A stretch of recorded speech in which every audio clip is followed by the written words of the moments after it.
Welcome to Wisconsin in Focus. I'm Benjamin Yacht, Wisconsin's correspondent. I'm filling in for J.D. Davidson, who has the week off. What's to do about the future of the University of Wisconsin? It's not an easy question.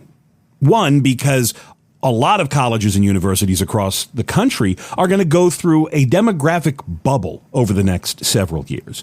Two, Gallup just released a poll that shows the country's split on the value of a college education. About a third.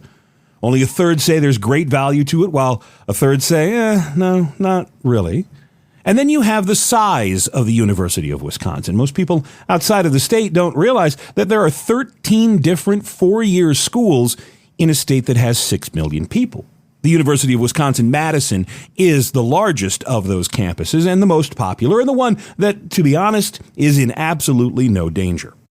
But the rest of the university is facing some challenges. There's a new legislative study committee that held its first ever meeting this week to talk about the future of the University of Wisconsin. And the sad part is they don't really appear to be in that much of a hurry. They spent an awful lot of time at their first meeting talking amongst themselves, hearing a very long, detailed history of the University of Wisconsin, talking a lot about the merger years ago, again, with the state's college systems and the UW itself.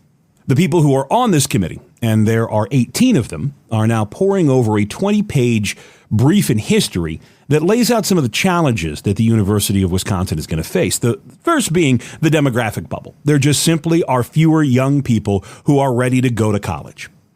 It's not an issue of people being turned away from college or not accepted to college. It's that the children who were born during the 2008 recession are now college age. And because it was a recession, people were having fewer children. Fewer children means fewer butts in seats at schools. That has led to flat or declining enrollment at almost all of the university's campuses. A handful have added a few. Again, UW-Madison could let in as many students as they want. They have a 49% acceptance rate, and they still have applications out the wazoo. One of the biggest challenges is an over-reliance on student tuition dollars. The brief shows that tuition is now the largest single line item of revenue for the university. Students, in other words, are paying more of the cost than state government or than the federal government. Now, if you combine both governments are paying more. But again, you get an idea that the university is relying more and more on students to pay the bills, and there are fewer and fewer students to pay those bills. One of the more interesting points in this brief book was on four-year graduation rates. And we could probably spend a good 20 minutes talking about how the University of Wisconsin-Madison, the flagship university here in this state, has just a 76% four-year graduation rate. The business model is built upon taking money from 25% of their customers who will get nothing from it. Again, we could spend a lot of time talking about that idea. But UW-Madison is by far the best at graduating students. UW-La Crosse has a 51% four-year graduation rate. Every other four-year campus has graduation rates below 43%. Again, this is an 18-member legislative study committee, and they're expected to take the entire summer, if not into next year, to come together with whatever proposals they have. One of the more forward-looking thoughts came from former UW Regent Scott Bigholt. He talked about the need to every once in a while change some things at the university. I think one of the takeaways I had, not only from the book, but from your comments today and the outline, is that reform happens at regular intervals with the system. And I don't know if you've got an opinion or you could comment, but it just seems like we're ripe for reform, given all the demographic changes you've indicated, the way public policy is shaping, the loss or diminishment of public support, the need to equip our next workforce, our next generation of workforce, and target what they're doing and make good citizens in Wisconsin that contribute to our economy. It just seems to me that a theme that we could draw from not only your book but from your comments today is reform happens, reform is good, and maybe reform is needed now. Just what that reform is, no one said.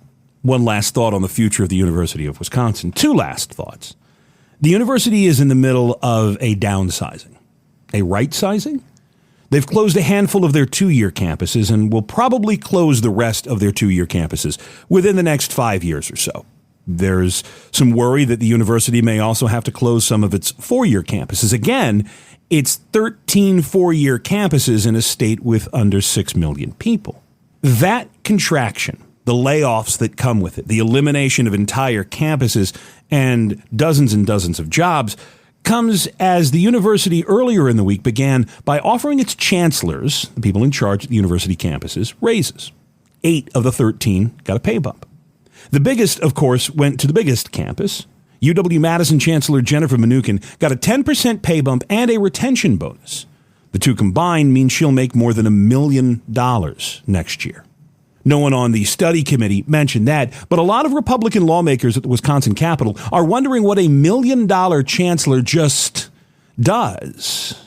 How does a $1 million salary improve costs for students, improve graduation rates, make the University of Wisconsin more affordable for or more attractive to Wisconsin students? So as we go forward, as this legislative study committee tries to answer the questions about the future of the University of Wisconsin, the University of Wisconsin has to answer the questions itself and chart a path, because it can't continue to do what it is doing now. The only question is, how quickly does it have to change, and how dramatic do those changes have to be? You can read this story and our story on the UW Chancellor's $1 million salary over at our website, thecentersquare.com. Thanks so very much for listening. I'm Benjamin Yott. Please don't forget to subscribe.